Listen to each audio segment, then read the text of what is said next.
Well, a pleasant hello to you wherever you happen to be today. Welcome to another episode of Unstoppable Mindset, where inclusion, diversity, and the unexpected, which is more fun, meet. I am your host, Mike Hingson. We're really glad that you're here with us today. And today, well, we're doing what has to be a California podcast because our guest, Jessper Maquindang, is from California. He's a USC graduate. So was my wife. He lives in Santa Clarita, so he's over the mountains from where we live. He has degrees in leadership. He's a marathon runner. And that after a story that he'll tell you in just a little bit, growing up, had some challenges regarding that. But nevertheless, he is here and we're glad that all of you are here with us. So Jessper, welcome to Unstoppable Mindset. We're really glad you're here. Michael, thank you for having me. I'm excited to join you today. Well, glad you're really here. Well, why don't we start by you telling us a little bit about kind of the early Jessper growing up and all that sort of thing? Absolutely. It starts with a memory from my mother, and she shared it a few years ago, and I myself don't remember that memory myself, but she told me when I was about 5 or 6, I went up to her and said, when I grow up, I want to be a leader. When I grow up, I want to be a leader. Now, Wow. when you think about it, it sounds really neat for a 5 or 6 year old to want to be a leader when they grow up. But when you reflect deeply, what does a 5 or 6 year old know about leadership? It's such an advanced topic for someone that age. I might as well said, Mom, when I grow up, I want to study microeconomics. But that was my journey. I don't remember that memory, but she had shared it with me a few years ago. But I realized over the years, various leadership opportunities just fell into my lap. I remember at a young age, serving the community, volunteering, that was ingrained within me. So supporting nonprofits. As I grew older, when I went to college, I was involved in extracurricular activities, such as student government and new student orientation. And after I graduated, I landed in a travel company where I was promoted to a supervisory role where I did get firsthand experience in leading a team. And then over the years, I was just so inspired by what I did. I went back to school, went to USC for my executive master's degree in leadership, learned more about those best practices in the field. And after I graduated, I landed in a Fortune 500 management development program where I had the opportunity to get a peek of what the operations look like for a larger company. And I can take those insights and pretty much share them anywhere. But overall, just looking at my background and the experiences that I've gained over the years, I've come to learn that leadership is really that opportunity to learn and grow from your experiences and share that experience with others. So I would say that's the early journey of the younger Jessper Maquindang.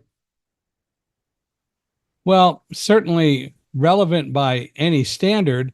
I love talking about leadership. I've been very deeply involved with it most of my life, um, starting in sales and then sales management and owning my own company and being a senior manager for other companies as well.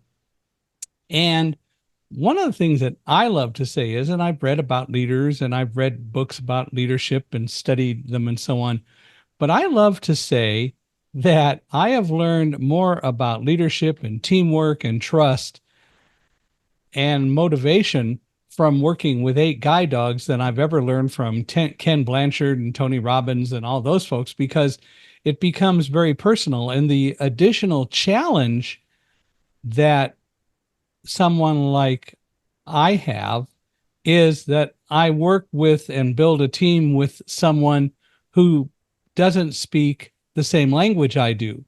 And we have to learn to communicate and we have to learn to build trust. The value is, and the wonderful part of it is, working with dogs, they're more open to trust than we tend to be. And so I can see how to develop a trusting relationship and then make it happen. Dogs love unconditionally. I do believe that, but they don't trust unconditionally. And I was even asked yesterday, how long does it take to really develop a good, strong relationship with your guide dogs? And I say it takes a good year to truly develop the seamless teaming relationship that one wants. And it takes a lot of work. So I stand by, I learn more from dogs than I have from other sources. Michael, that is such an interesting insight. I didn't even think about the leadership connection between dog and humans. And when you brought that up, that gave me another perspective to think about. And Well, the issue is that the purpose of a guide dog is to make sure that we walk safely. It's my job to know where to go and how to get there. So we each have a job to do, and our jobs, although they interrelate, are different. And so someone has to be the leader of the team, and dogs really want us to be the leaders. They look to us, they recognize that value. When we carry it out well, it works in a wonderful way. So for me, working with a guide dog and developing that relationship means that I need to be confident and tell the dog what I want the dog to do, like turn left, right, go forward, or whatever. And also recognize that the dog has some authority to do things such as, let's say we're at a street corner and I suddenly tell the dog to go forward and the dog doesn't go. I need to respect the fact that there's probably a reason that the dog didn't go. That is to say, very rarely do guide dogs really get distracted. And when they do get distracted, I mean, if a bird flies right in front of their nose, they're going to see it. But I can tell that and I know what's happening. But primarily, when a dog doesn't do what I expect it to do, it's because of a service called intelligent disobedience. That is to say, the dog has the authority not to do what I want if it feels it's going to put us in danger. So I'm at the street corner and I tell the dog to go forward and the dog won't go. Probably today, that is because there's a quiet car or hybrid vehicle coming down the road and I don't hear it. But the dog sees it and the dog going, I'm not going to get out there and get either of us hit. And they have the authority to do that. So as I said, we each have a job to do in the process and we have to carry out those processes well. And the dog looks to me for guidance to know when it's doing its job well. And likewise, I have to observe the dog, communicate with the dog when the dog's not feeling well or feeling unhappy or whatever. I'm the one that has to interpret that and act as the team leader, the confessee, the spiritual guide, if you will, for the team, and so many other things. And there is also so much to learn from working with dogs. Like dogs don't do what if. When a dog works or does whatever it does, it's doing it in the moment. So dogs don't do a lot of what if. Hence, they don't tend to have the same kind of fears that we do because we what if everything. And we never seem to learn how to be introspective and recognize that we should really only worry about the things that we can control and stop worrying about everything else because it's not going to do us any good. And so we worry about everything and we develop so many fears that really are a problem. I talk about that in the new book that I've written called Live Like a Guide Dog. It's all about learning to control fear, but it's about the lessons I learned in that regard from 8 dogs. And it is fascinating. Yeah, there's a lot to learn from dogs if we would but try. very great insight in leadership. Well, so you wanted to be a leader from 5 or 6 years old, and you obviously um, did things to kind of make that happen or get attracted to it. So tell me about when you went to USC or your college days, and how did leadership interact or become a part of what you did there? That's right. So when I went to USC, I wanted to learn more about the field because when I was a supervisor at my first job, I had the opportunity to really learn what works and what doesn't work. And I wanted to expand on that. And when I was at USC, we were reading books from such great authors like Marshall Goldsmith, uh, other sources, that give us another perspective of what leadership really means. And in today's world, we've moved on from traditional leadership where you see a manager being very demanding and showing high levels of authority. We've moved on to that. Today, leadership is more about empathy and really supporting the growth and development of the people that work for you, the people that report to you. It's all about making sure as a team, we're all working together to achieve our goals instead of having one person send their demands and expect everyone to follow. Those days are not effective today. And as we move forward into the future, what I've learned about leadership, and especially at USC, leadership is being more adaptable and supportive with the people that we work with. How many leaders or what kind of percentage of people do you think really understand that as opposed to being a boss and continuing to just try to exert their authority? Based on my experience, I would say more and more people are embracing this new form of leadership where we are supportive. There are still leaders and managers that are attracted to their power. They're not effective as they could be.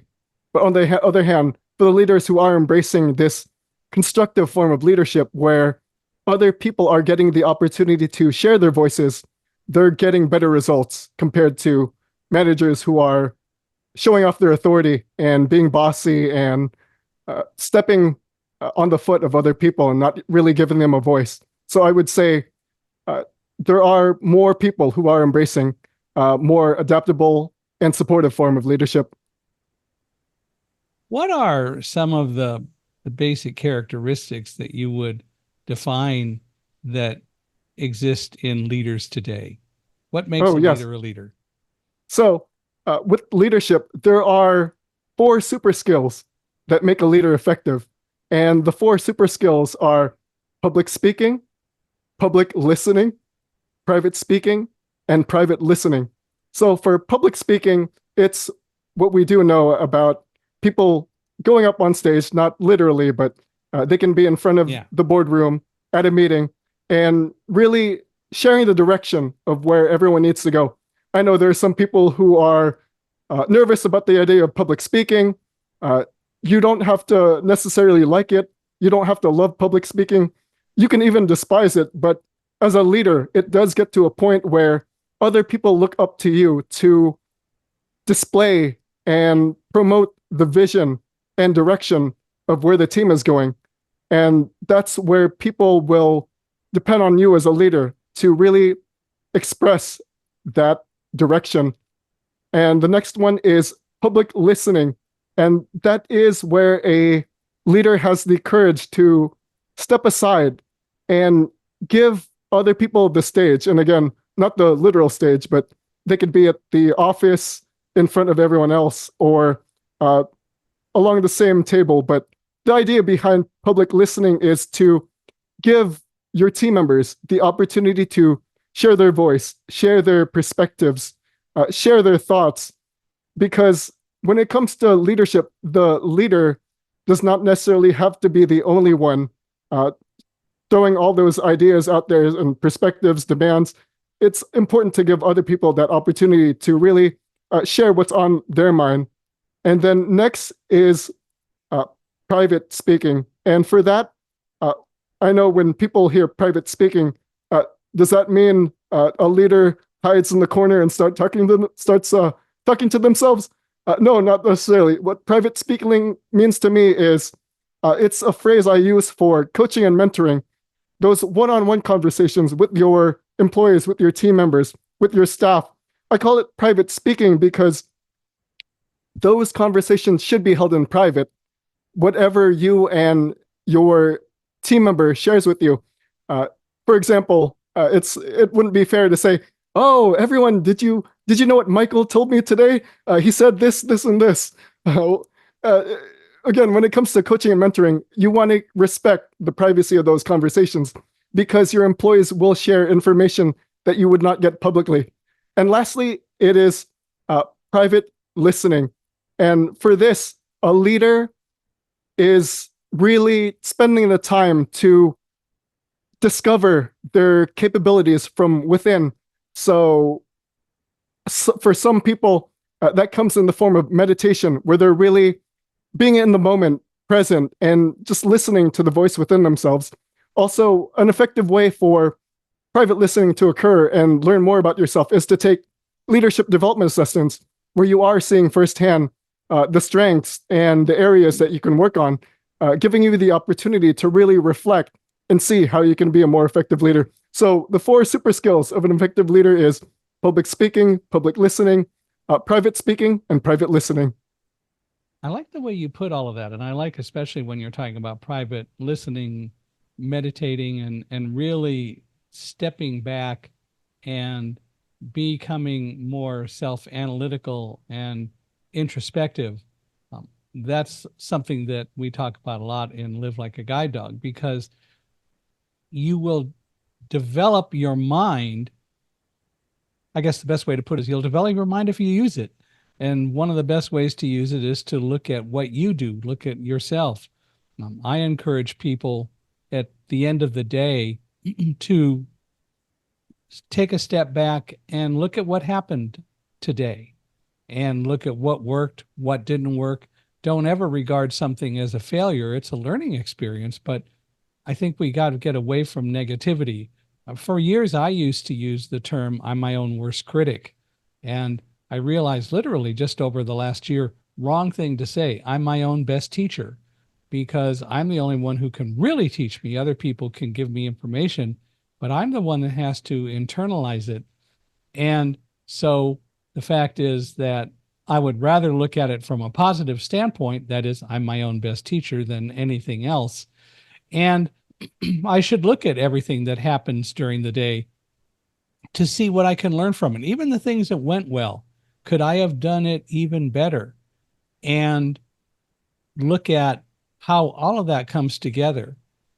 And I think that it's so important that we deal with ourselves in that way, because that helps us develop a much better mindset of how to move forward in the future. And it also helps cut back on fears, because invariably you're going to think about things like, why was I afraid of that today? Oh, maybe I really shouldn't have been, because I didn't really have any influence over that. It's just something that occurred. And people can start to learn that they don't need to fear everything that they fear. That's right. When it comes to private listening, it's all about that self-awareness and overall awareness, and turning problems into opportunities. So you did bring up an excellent perspective, Michael. Yeah. We should really always look at what goes on. And again, we should always look for ways to hone our skills and improve ourselves, because we're the best ones at making that happen if we're open to really listening to our inner voice that is ready to guide us anytime that we will allow it to do so. It's not a noisy voice, it's a quiet voice, but it's there if we would learn to listen to it. Absolutely. And when it comes to taking that moment to really reflect, you can come up with so many ideas that you would not have discovered if you were in a rush and just moving in a fast-paced world and getting lost into it. But when you take a moment to step back, take a deep breath, and really slow down, it gives you an opportunity to come up with new insights that you wouldn't have discovered otherwise. Yeah. And it's so important to do that. And the insights were always there, but you weren't paying attention to them. You were just running around crazy. So you do need to take the time to stop and listen and learn. And it's amazing what will happen. One of the things that I've always felt as a leader, my job was, and I would always tell people I hired about this, my job is to not boss you around. I hired you because I assumed that you could do the job. You convinced me that you could do the job that I want you to do. My job is to add value to you, to help you. And what that really means is that you and I need to work to see how we blend our skills so that I can better enhance what you do, because I want you to be successful. That's right. That reminds me of a quote that as I was scrolling through LinkedIn, there was a quote that I saw that you hired smart people, let them do their job, trust them to do their job. And it was something along those lines. But Right.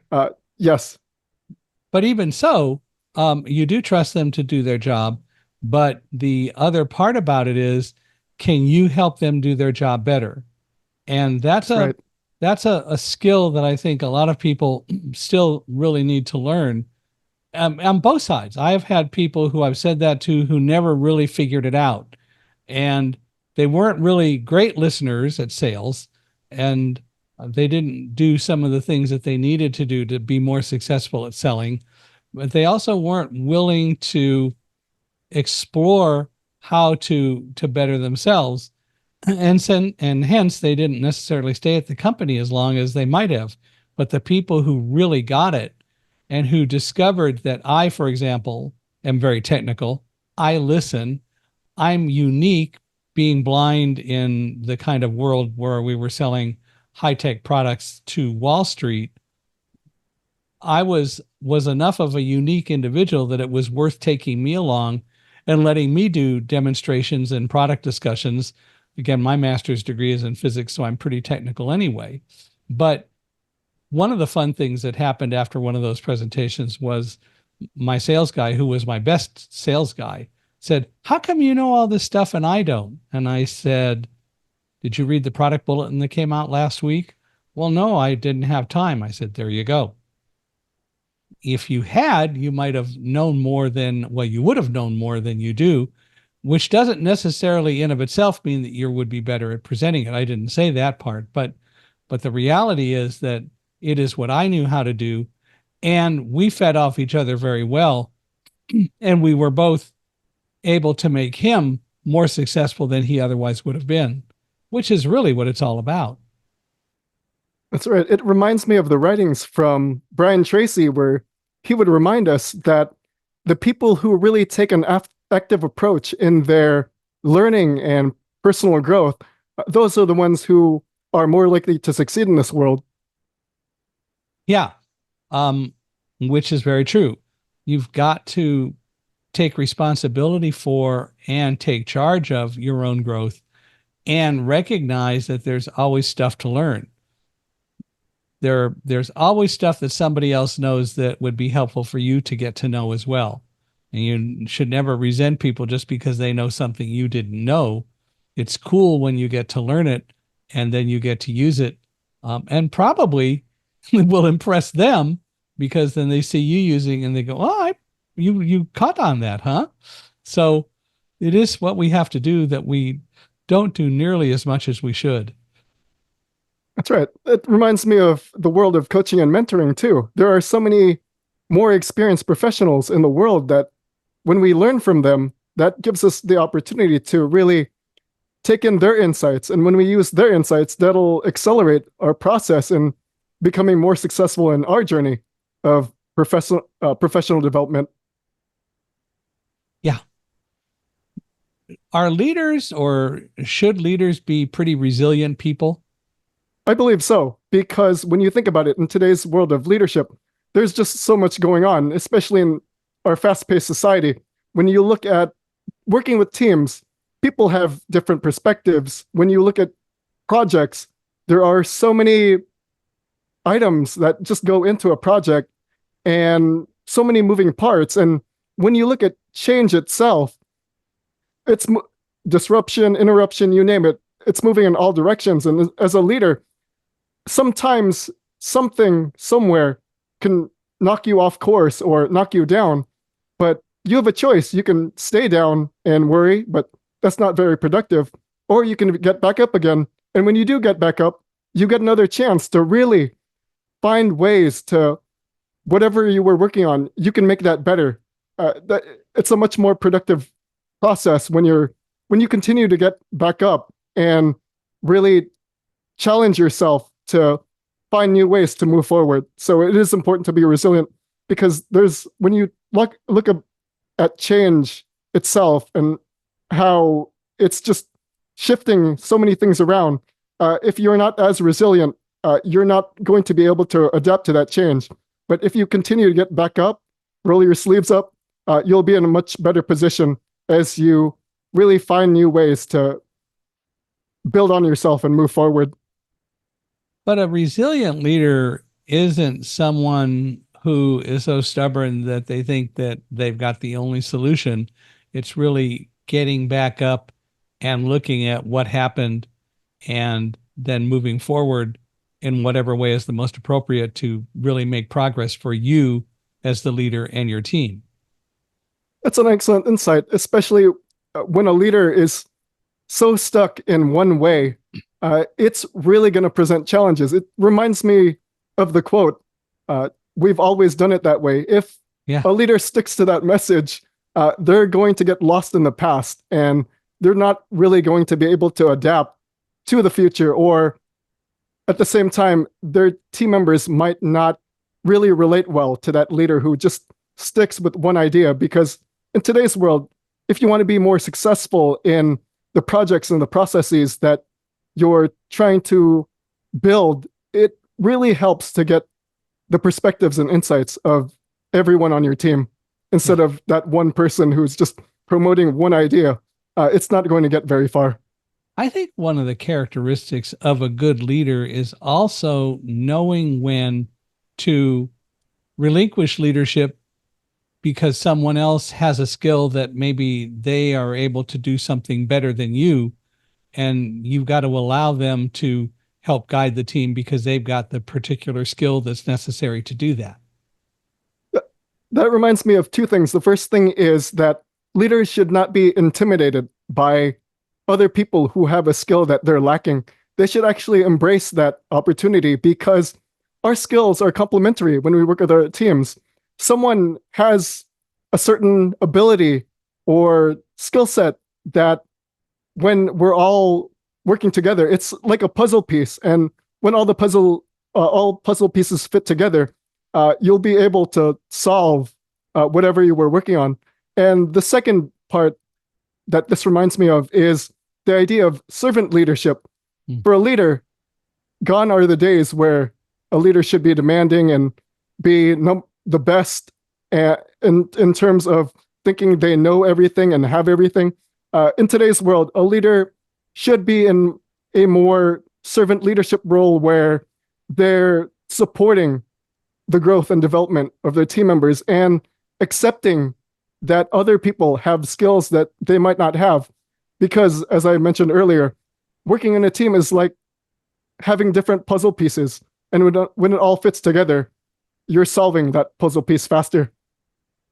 And, we talked about introspection and looking at the end of the day and analyzing what goes on. The more of that you do, and the more time and every day as you can and should do, every time you do that, your mind muscle develops more. And the more of it you do, the faster you'll be able to do it. And the faster you'll be able to then analyze and make decisions.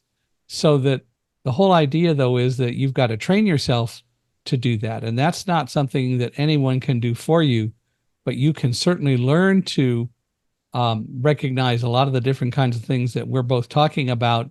And you can work faster and smarter if you take the time to teach yourself how to deal with all that. That's right. And then I know one way for leaders who have implemented that idea is journaling, just that open flow of getting your thoughts on a page. That really helps because you're getting the opportunity to really look at the ideas that you're writing down, positive or negative. And once those ideas are on the page, you can reflect deeper on each item that you've written down, giving you a much better understanding of how you can really improve that process or project or task that you were working on. So journaling really does help in really building your perspective. Someone who really does that well and who journals, or however you do it. I tend not to journal a lot, but I've got other ways of recording information. So I do that. But the point is, then 5 years later, you go back and look at some of those early journal things and you go, oh my gosh, look what I've learned. Or Oh my gosh, I forgot all about that. What a neat thing. I got to pick that up and do that again. Journaling and having a way to record and be able to look back at what your thoughts are is extremely important. And it again adds another dimension and a lot of value to you as an effective leader. Absolutely, because when you're journaling, you're writing down a lot of the ideas that have been on your mind. And for me, I use a more free flowing type of journaling where I'm really just dumping whatever I have on my mind and just throwing it out there because although there are no connections at that moment, over time, I realize that there are certain themes that I can connect and start to really see where all the dots are connecting and find certain ideas and similarities and maybe even contrast, but working with those ideas and seeing what I can do and how I can actually use those ideas in some of the future projects that I'm working on. So it really helps to get your thoughts out there. When I was at UC Irvine, I actually went and took a course in transcendental meditation. And one of the things that they said is when you're meditating, you need to let your mind just flow. You don't want to write things down because it might very well be nonsense and so on. But at the end, you can learn and remember and then write down ideas that came to you during the time that you meditate. And the reality is that the free flowing kind of technique that you're talking about makes a lot of sense because what you want to do is get the thoughts down. There's no such thing as a good idea or a bad idea. They're all ideas. You may find that it won't work or some idea won't work today, but that doesn't make it a bad idea because in 5 years it might just be the way to go. But if you don't write it down and you forget it, then you've lost it. That's right. That also works with a team in the form of brainstorming. I've seen situations where someone leading the team, where another team member will share an idea, and that leader of that team will say, "Well, that's not really realistic." When it comes to brainstorming, it is important to let all ideas flow. You don't want to turn anyone down because, as you said, maybe a unique idea today will be useful and valuable in the future. My typical reaction when I even think that something might not be overly realistic, it means to me somebody's thought about something and I don't really understand it. So my immediate response would be, tell me more about that. Um, and a lot of times that request leads to insights that I never had that make for a better situation all the way around. And it turns out the idea wasn't really such a horrible and unrealistic idea at all. But you're right. Being negative, that's not realistic. That's not a good way to support a team. And I think it's very important that we recognize that it's all about supporting the team. So tell me a little bit about your thoughts about unstoppable perseverance and why that helps to make a good leader. Oh, that's And right. I guess that goes into a little bit resilience, but yeah, go ahead. Similar with resilience, it's the opportunity when you get knocked down, it's that opportunity to get back up. And for perseverance, very similar. For unstoppable perseverance, for a leader to not give up and keep pushing through. Because with the situations that I shared earlier, the teams that you work with, the projects, even change itself, in today's fast-paced world, it's going to push you aside and maybe push you down. But if you're going to be worried about all these changes, it's not productive. It's not going to get you anywhere.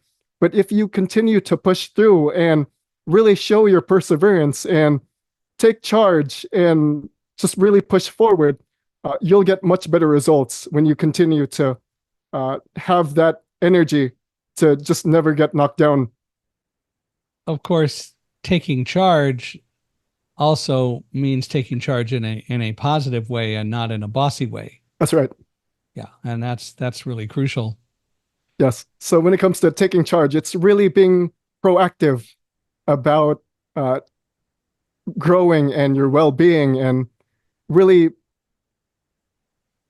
understanding what you can do better. And again, it's not about that manager having too much power. When it comes to taking charge, it's about being proactive about your personal growth. So, kind of summing up some of this in a bit, what is the most effective style of leadership, you think? The effective style of leadership that I've learned based on my experience is servant leadership. And I've learned of two different major definitions. I like one better than the other, and I'll explain why. But the first definition that I've heard about servant leadership is putting the needs of others above yourself. And the second definition of servant leadership is serving in the sense of supporting the growth and well-being of others. And what I like is that growth and well-being, because when it comes to supporting other people, you don't necessarily have to lower your own priority of yourself. When it comes to servant leadership, you're part of a team. You're on the same level as everyone else. You want to share your voice, and at the same time, you don't want to be the one taking all the power. You want to share it. And when it comes to servant leadership, you're really giving other people the opportunity to share what's on their mind and what they'd like to do to become more effective in themselves. So servant leadership is supporting that journey of helping other people succeed. Yeah. Well, when we talk about leadership and we've talked about teamwork and so on, um, in a sense, they're not equivalent, but they're related, but they're also different. So the whole issue of building an effective team is a real challenge. And um, I've been involved in a lot of team building exercises and so on over the years. But how do you go about really growing a good, effective human team? And I put it that way because I can sit here and talk about what I do with dogs, um, and how we develop a very close bonding relationship. And what is really scary is it is very easy to destroy that, or at least injure the relationship with the dog if you don't respect the dog and you look down on the dog and you don't really recognize that the dog is doing its job. And they sense that. And they won't always necessarily communicate it back to you directly. But, in the case of humans, how do we develop good human teams? That's right. The first part I would say is really getting a pulse on the morale. You want to make sure everyone is being heard and not being ignored or shut out. As a leader, you want to ensure that the team member is really part of the team. And the second part is active listening, where the leader needs to intentionally and deliberately provide that space for other people to share their voice. Because if a leader is just taking everything up and doing all the talking and just doing all of the things himself or herself, it's really going to cut off the opportunities where an employee could have shared a great idea, but then you're just leaving it to one person to implement their idea of what needs to happen. So for an effective team to develop, one, it's all about that morale and giving other people the space to feel like they are part of a team. And the second part is listening to the other team members and giving them that space to share what's on their mind and maybe even provide great ideas. And, the issue is that once again, in developing the relationships, um, you're going to have some ideas that are stronger and more productive than others. I'm not going to use the word bad, but still, everyone does have to have the opportunity to say what they think and to contribute. And when they have the opportunity to do that, they're going to be much more productive and they're going to be much more willing to be part of the team. That's right. When you're giving another person the floor, metaphorically, but when you're giving them that space to share what's on their mind, you're really giving them those opportunities to share what the team can do to really grow together. Again, when there's no such thing as a bad idea, you want to give that space for everyone to share. Because as we've learned earlier, maybe an idea that's unique today will be useful and valuable maybe a few months down the line or maybe a year down the line. But when you dig deeper into an idea, again, no bad ideas. When you dig deeper, you'll get more insights into what that team member was sharing. One of the best books, one of my favorite books that I've read through the years is a book called The Five Dysfunctions of a Team by Patrick Lencioni. Have you read that? I have. Yeah, I really like the ways that he discusses teams and teamwork. And one of the most important things that he talks about in sometimes subtle, but still very, very strong ways is developing trust and allowing the team to be a group of people that learn to work together. But it's about accountability, which really is all about developing trust. And I mentioned that earlier, that dogs are open to trust. We have learned so much about not trusting and how not to trust because we think everyone has a hidden agenda. And how can we trust this person? How do we break out of that pattern?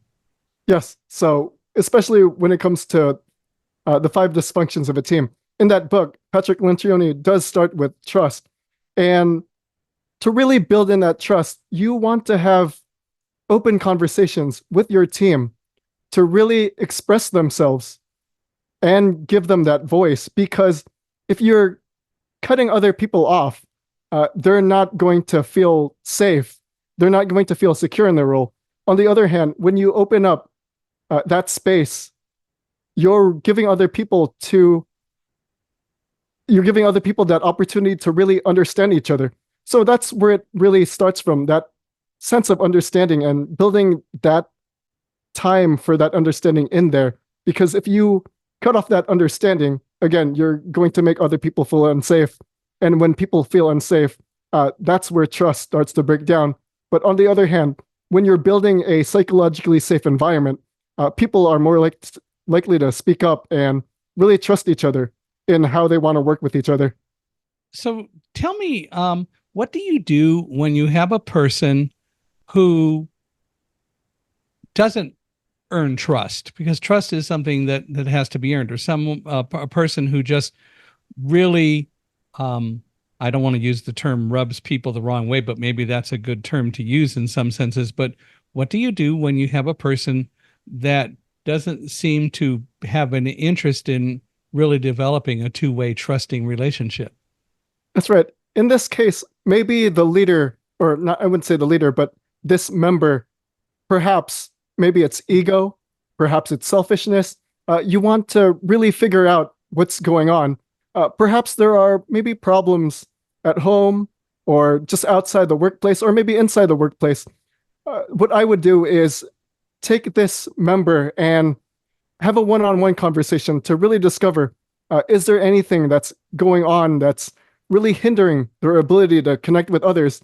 Are they just disengaged in general? That's something you want to figure out, because when you really dig deep and discover what's really happening, you can start to find ways to alleviate that situation and help the member find ways to cope and really work better together. So if a team member is disengaged, why are they disengaged? Is it the work that they're doing? Are they not excited about it? Have that conversation. See, employee, Mr. Mrs. Employee, you're not really engaged by the work you do. Can you tell me more about what energizes you? And then from those types of conversations, you can discover ways to really find tasks that have more meaning and significance for that person. And then another reason that an employee might not be open is maybe there's some problems at home. Again, have those conversations. Say, Mr. Mrs. Employee, just curious, you haven't been very open to other team members. Want to know what's going on? Is it something personal? Just want to make sure you're okay. And then when you open these conversations, again, you can discover what this person is going through. And then over time, find ways to alleviate that situation. And then you might have an opportunity to really get that team member back on track and have them interact better with other team members in a more healthier and productive way. So it's really about discovering what's going on so you can look into that and find ways to help that team member. You ever find that there are people that just don't respond to any of that though and just won't work to develop trust? It's possible. Absolutely. It's possible. There are team members who are just completely not open. And again, it's still very valuable to have a one-on-one conversation Sure. just to see what's going on. And then if the team member is just completely shut out, that might be an opportunity to have a conversation with that employee and say, Jessper, I know times have been tough in working with this team. Is it perhaps maybe is there another role you'd like to consider? It's really about giving the member an opportunity to discover what's going to work well for them. Because if they're just not going to open up at all, it might be a situation where that member wants to find something else. And again, have that conversation to see what's on that mind of that employee.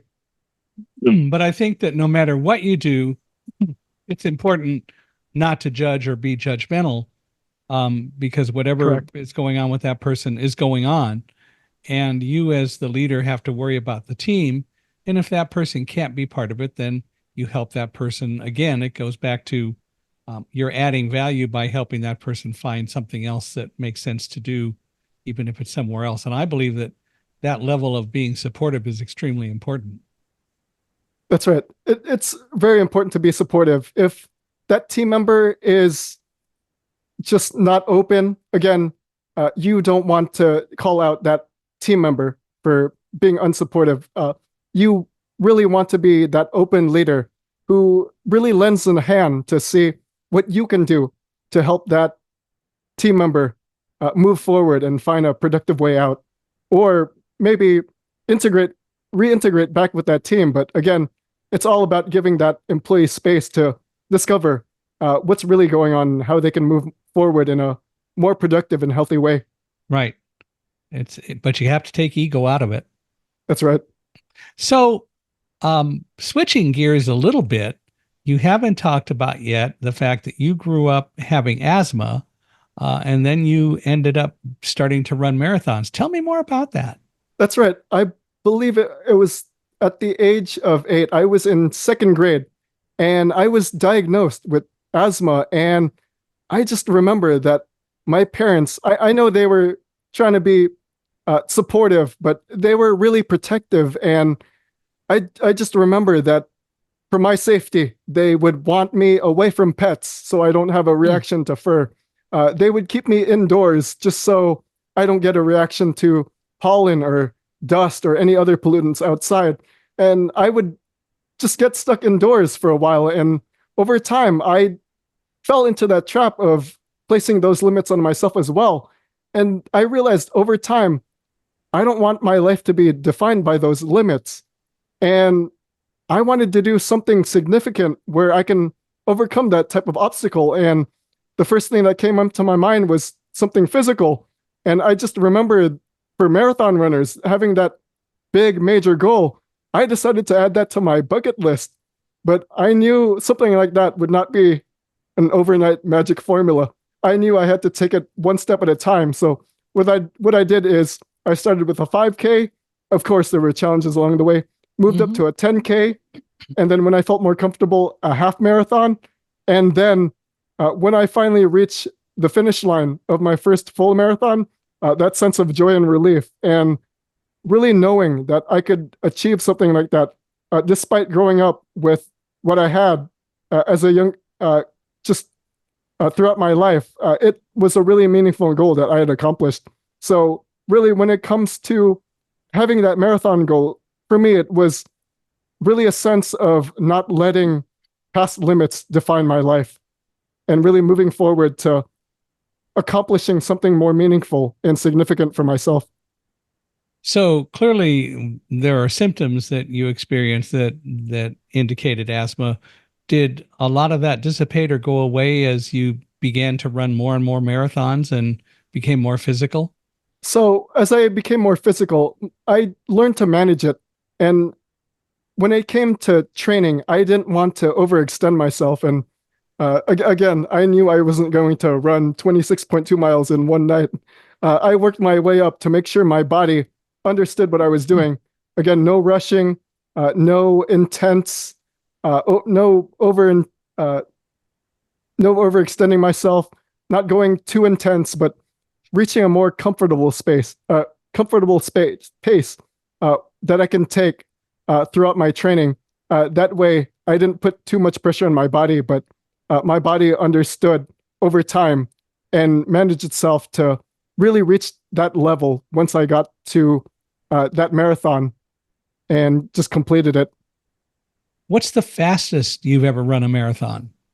So I believe it was either Las Vegas Rock and Roll or Santa Clarita, and it was about 4 hours and 5 minutes. Okay. So today, not this. It's not the same. I was a lot younger and more speedy back then, but it's still a hobby I still enjoy. Well, but still, that's still over 6 miles an hour. That's it's not too bad. But it's fun to do. But you've done marathons in all states, I believe, have you not? Oh no, just 15. Oh, just 15. Okay. So But I you did travel to all 50 states. You've traveled to all 50 states. Yes. So what caused you to do that? Just happened or what? So for me, when I was younger, I had actually not imagined traveling to all 50 states. But when I landed my first job, it happened to be at a travel company. And the department I was working for, we created custom guidebooks for our clients who were traveling across the United States. And just throughout my time there, as I would flip through those guidebooks, I was just inspired by the landmarks and attractions that were featured on those pages. And I decided one day, you know what, I will do some traveling and see where it goes. I had booked a trip with another company that provided bus tours, and I took one that took me through the southern states and the eastern states, and that was from Louisiana all the way to Florida, and from Florida all the way up to New York. And after that trip, well, actually, when I reached New York, the timing, unusually, I found myself in the midst of Hurricane Sandy. Ooh, So yeah. I did not get to do a lot of that full exploration and get that full New York experience. But when the storm was over, I still had the opportunity to walk around and take a look at what was available and what was safely opened. So again, I didn't get that full experience at the time because of the hurricane, Right. but I would return a year later with my siblings to get the full tourist experience. So just after that after that bus tour, I was really inspired to finally put 50 states on my bucket list. I have fond memories of living in New Jersey and my wife and I going into New York and touring a lot of people around Midtown Manhattan. We'd walk over to St. Patrick's Cathedral and walk up Fifth Avenue and just have a lot of fun touring around and visiting some of the restaurants, which was really enjoyable. What are some of the memories and life lessons you think you've learned from traveling to all 50 states? So the memories, I would say, starting with the memories, is that first trip that I did with that bus tour. Saw, well, I believe at least 12 states. So I really did get a great understanding of what's outside of my home state of California, because prior to 2012, I had only been to two states, which was my home state of California and Nevada, because my family used to enjoy going to Las Vegas. But after that, I really got to see more of what our country had to offer. Yeah. Another memory I would say is the state of Rhode Island. It's a small state, but I realized once I stepped foot there, there was a lot to explore. I remember seeing the Gilded Age mansions, remember taking a walk on the Cliff Walk, and just getting the view of the Atlantic Ocean from Easton Beach. So you can get a full day of Rhode Island when you plan accordingly. And then I would say another memory that I had with traveling was just really historic landmarks and attractions. The Alamo, in Texas, Freedom Walk in Boston, well, the Freedom Trail in Boston, Freedom Trail, right? and the government buildings in Washington, D.C. I'm not necessarily a history buff myself, but surrounding yourself with just artifacts that have been around for over 100 or 200 years, it's just a really neat feeling. So I would say it's just the history has been a great memory for me. And the lessons I've learned from traveling is the first lesson is it's important to be adaptable. Plans change, especially when it comes to traveling. And for me, I've been in a handful of either delayed flights or canceled flights. In that situation, you want to really give yourself that space to discover what you can do with your time to be more productive. So if there's a delay, you have a choice. You can sit back and worry, or you can figure out ways to find another flight that works for your schedule, or you can find other productive ways to fill your schedule. Maybe catch up on work. Maybe you can discover the airport, or if you have a lot of time, you can leave the airport and discover the city that you're in. So in any case, very important to be adaptable. The second part about the lessons I've learned is to be curious. There's a lot the world has to offer. If you're at a restaurant and you're ordering the same kinds of foods that you would normally eat at home, that's not really giving you the opportunity to explore what's out there. No. When you're in a new restaurant, maybe try ordering something that you've never tried before. And then that really gives you that opportunity to see what's out there. So be curious. And especially when you're going to new cities, instead of going to the typical tourist spots, maybe take some time to figure out, maybe in the moment, that there's an area that's less discovered. And you might want to see and check those out to see what's available there. So really be curious and explore the world out there. And then the last one I would say as a lesson that I've learned in traveling to all 50 states is be present, be in the moment. I've seen many people where they're on vacation in a new city and they're looking head down, staring at their phone, and they're really missing out on the opportunity of really being in another destination. Because when you're in a different state, in a different city, you're not really going to get that opportunity as frequently as you would. So when you're at home, it's so easy to just stare at our phone and get distracted. But when you're in a different destination, you really want to take that opportunity to really understand that you're in a new situation. Be present, be mindful, be aware of the new things to discover around you. Because when you are present, you're really giving yourself that space to enjoy where you are in the world. Right. Tell me about your company. Yes. So with FamiLEAD Management Consulting, we help leaders and managers build stronger teams through team building activities, leadership development assessments, and executive coaching. So for leadership development assessments, I find those really important because it gives people that firsthand experience of really understanding where they're coming from, what their strengths are, how they can improve. Because when you're getting that opportunity to learn more about yourself, you can find ways to be more effective. And when it comes to my approach, I believe in the power of teams, because when you're focused on your team, you're getting more work done than what an individual person can do by themselves. So I see value in promoting teamwork than having one person do all the work. It's interesting. So your company, the name of the company is FamiLEAD, FamiLEAD. Interesting name.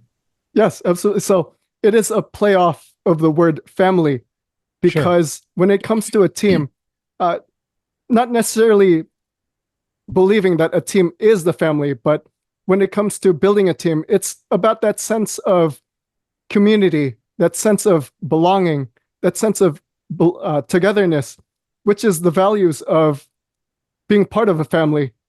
And then the lead part, it's emphasized because leadership is an important aspect of bringing that sense of belonging, bringing that sense of togetherness, bringing that sense of community. So people engage with you to come and help them develop better leadership styles or improve how they interact with the people in their own companies, or what?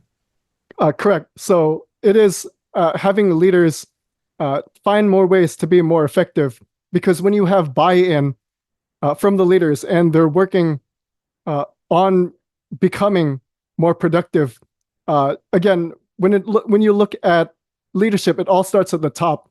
And when you're getting that productiveness from the leaders, that spills over to having a more effective team.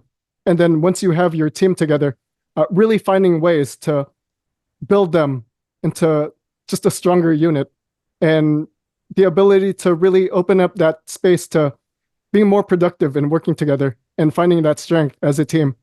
Well, if people want to reach out and talk with you more, learn what you do, maybe engage you in your services, how do they do that? Absolutely. So there are two ways. The first way is to visit my website, famileadconsulting.com. And if you'd like to contact me there, there is a contact form. And again, that's FamiLEAD consulting.com.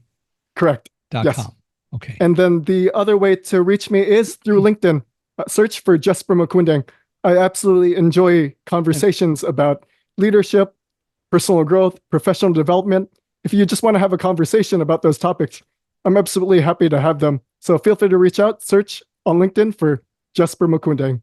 Spell that, if you would, your first and last name, please. First name, Jessper, Jessper. Last name, Maquindang, Maquindang. Jessper Maquindang. Well, great. Well, Jessper, this has been fun. We need to do it again. I mean, it's kind of hard to really cover everything that we want to cover or can cover in an hour. So we should have more discussions about this. I'd love to do that. But I really appreciate you taking the time to spend with us. And I hope all of you out there listening enjoyed listening to Jessper and his many insights and his observations on leadership. I think there's a lot to be said for all the things that Jessper had to bring to us. I'd love to hear from you about your thoughts concerning our podcast. Please feel free to email me, Michael H.I., Michaelhi, at accessibe, accessibe.com, or go to our podcast page. There's a contact form there as well. It's www.michaelhingson.com/podcast. Michael Hingson is MichaelHingson.com/podcast. Wherever you're listening, we sure would appreciate it if you'd give us a 5-star rating. We value very much your ratings and your thoughts. Love to really get any insights that you have. And Jessper, for you and for all of you listening, if you know of anyone that you think ought to be a good guest on Unstoppable Mindset, please introduce us. We'd love to meet more people to bring on to the podcast, because we want to help everyone see we all can be and are more unstoppable than we think we are. So again, I hope that you'll do that. I really hope that you'll reach out to Jessper and that he can help you with any leadership training and challenges that you need. So once again, Jessper, I want to thank you for being here. This has been absolutely wonderful. Michael, leadership is just a beautiful topic. I enjoyed today's conversation. Thank you again for having me.